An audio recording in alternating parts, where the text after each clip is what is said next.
My wife and I have accumulated a substantial retirement fund. By our calculations, our monthly pension and our Social Security payments will be more than enough to cover our expenses when I retire in 7 years. Fantastic.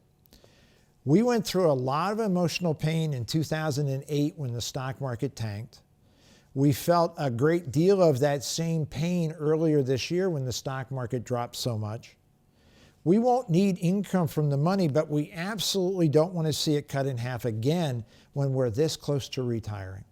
What steps would you recommend we take, or should we get out, or do we get out of the stock market before it turns down again? Let's talk about the challenge of getting out before it turns down again. Because will the stock market turn down again in the next 7 years? Absolutely. I guarantee you it will. I don't know how much, and I don't know how far. I am certainly not psychic. No one is. Psychotic, pretty much, but not psychic. Very important. Anyone who's giving you a sense, giving you a feel, giving you a hint that they know what the future will bring in the stock market, the real estate market, the bond market, they are one of two things. Sadly, they are a criminal. Think Bernie Madoff. Or they're a sociopath. They just don't think you should have your money, and they think you should give all your money to them. These are bad things. So we can't invest based on the ability to see the future because no one has it. So we need to invest based on solid strategies that produce predictable results. Some are guaranteed. If you are absolutely convinced that your pensions and Social Security will cover your expenses in retirement, then you should not need to take any risk at all with your investments. I absolutely understand that right now interest rates are very low.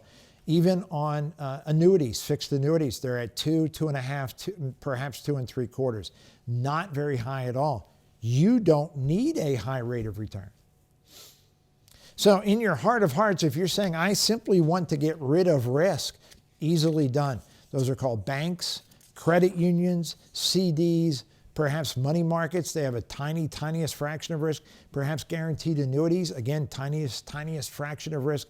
But perhaps being out of the stock market, as we discussed in our first question, maybe 85% out of the stock market will do you quite well. In my opinion, it's unnecessary. I think a balanced approach, half in the stock market and half out, will do very, very well. But it's your call. What will help you sleep at night? And keep in mind, you don't have to pick one particular investment tool. You can mix and match. Maybe you have some in annuities that are guaranteed and some that are in stocks that can grow for your future.